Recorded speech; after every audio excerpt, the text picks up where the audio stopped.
தசாபதி பலங்கள். தனுசு லக்னமாக இருந்து சூரிய தசாபதினா சூரியன் 9ஆம் அதிபதி நாளில் இருக்கும்போது ஒரு திரியோணாதிபதி கேந்திரத்தில் இருக்கும்போது நல்ல யோகங்களும் நல்ல சிறப்பான விஷயங்கள் நடப்பதற்கான இப்போ ரொம்ப நல்லாயிருக்கு. தாயாரோட உடல்நலம் சார்ந்த விஷயங்களை மட்டும் கொஞ்சம் கவனமாக இருந்துக்கு ரொம்ப ரொம்ப நல்லது. மற்றபடி வந்து பார்த்திங்கன்னா தனுசு லக்னமாக சந்திர தசாபதினா சந்திரன் வந்து பார்த்திங்கன்னா ஒரு 8ஆம் அதிபதியாக இருந்து அவர் வந்து குடும்பம் சார்ந்த விஷயங்கள் மற்றும் இளைய சகோதர சம்பந்தமான விஷயம் இந்த வாரத்தில் சின்ன சின்ன ஒரு தர்க்கங்கள் ஏற்படுறதுக்கான வாய்ப்புகளும் கொஞ்சம் கவனமாக இருக்கணும். மற்றபடி வேறு ஒன்றும் பெரிய ப்ராப்ளம் இல்லைங்க. தனுசு லக்னமாக இருந்து உங்களுக்கு வந்து செவ்வாய் தசாவது செவ்வாய் வந்து 7ல் இருக்காருங்க. ஸோ 5ஆம் அதிபதி 7 இருக்கும். குழந்தைகளோட சுப நிகழ்ச்சி சார்ந்த விஷயங்கள் நடப்பதற்கான இப்போ அதுக்கான செலவுகள் நடப்பதற்கான வாய்ப்பும் நிறைய இருக்குங்க. ஸோ தனுசு லக்னம் வந்து ராகு தசாவது ராகு 4ல் இருக்காருங்க. ஸோ 4ல் இருக்கிற ராகு வந்து என்ன மாதிரி விஷயங்களை பண்ணும்போது குருடைய சாரத்தில் இருக்கும்போது வேலையில் நிறைய ஏற்றங்கள் வருவதற்கான வாய்ப்புலாம் நிறைய இருக்குது. ஸோ அது வந்து பார்த்திங்கன்னா உங்களுக்கு வந்து ஒரு பெரிய வீடு வாங்கலாம், சொத்துக்கள் வாங்கலாம், இல்லை தாத்தா சம்பந்தமான சொத்துக்கள் உங்களுக்கு பூர்வீக சொத்துக்கள் ஏதாச்சும் வரணுன்றது அது வருவதற்கான வாய்ப்பு ரொம்ப சிறப்பாக இருக்குது. ஸோ கொஞ்சம் வந்து நீங்கள் மெனக்கடணும், அவ்வளோதான். அதுக்கப்புறம் பார்க்கும்போது தனுசு லக்னமாக சனி தசாபதி சனி வந்து பார்த்தீங்கன்னா 2ஆம் அதிபதி 3லும் சின்ன சின்ன கலகங்கள் ஏற்படுறதுக்கான வாய்ப்பும் கொஞ்சம் கவனமாக இருக்கணும்.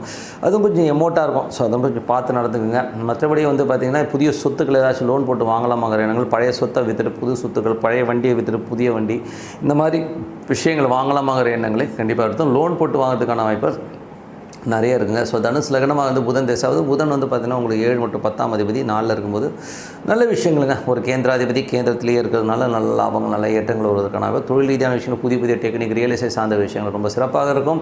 ஆனால் தாயாரோட உடல்நலம் சம்பந்தமான விஷயங்கள் மட்டும் கொஞ்சம் கவனமாக இருக்கிறது ரொம்ப ரொம்ப நல்லது. மற்றபடி வந்து பார்த்திங்கன்னா தனுசு லக்னமாக கேது தசாபதி கேது வந்து 10லேருந்து சூரியனுடைய சாரத்தில் இருக்கும்போது அது வந்து கொஞ்சம் தாயாருடைய விஷயங்களும் கொஞ்சம் கவனமாக இருக்கணும்.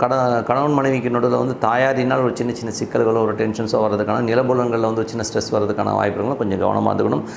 தனுசு லக்னம் வந்து சுக்கிர தசா சுக்கிரன் வந்து பார்த்திங்கன்னா உங்களுக்கு வந்து வேலையில் நல்ல ஏற்றங்கள் நல்ல லாபங்கள் வரதுக்கான வாய்ப்புலாம் இருக்கும். கணவன் மனைவிக்குள்ள சின்ன சின்ன ஒரு தர்க்கங்களோ ஒரு சண்டை சச்சரவு வரதுக்கான வாய்ப்புகளும் கொஞ்சம் கவனமாக இருக்குது ரொம்ப ரொம்ப நல்லதுங்க. ஸோ மற்றபடி என்னங்க இதில் ஒரு கேல்குலேஷன்ஸ் எது ப்ளஸ் எது மைனஸ்ன்ற கொஞ்சம் வந்து கேல்குலேட் பண்ணாலே எல்லாமே சிறப்பாக இருக்குங்க. ஸோ மற்றபடி எல்லாமே சிறப்பு தான்.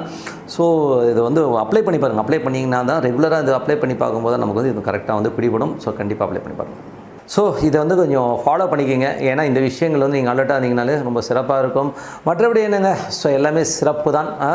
ஸோ பிரார்த்தனை பண்ணுங்கள். ஸோ இதுக்கான பரிகாரம் சொல்ல போனோம்னா குலதெய்வ வழிபாடு ரொம்ப ரொம்ப நல்லது. குலதெய்வம் தெரியாதவர்கள் ஹரிஹரசுவரன் ஐயப்பனை வந்து வணங்க எல்லாமே சிறப்பாக நடக்கும் சொல்லிட்டு உங்களிடம் விடைபெறுவது உங்கள் லக்ஷ்மி நாராயணன். நன்றி, வணக்கம்.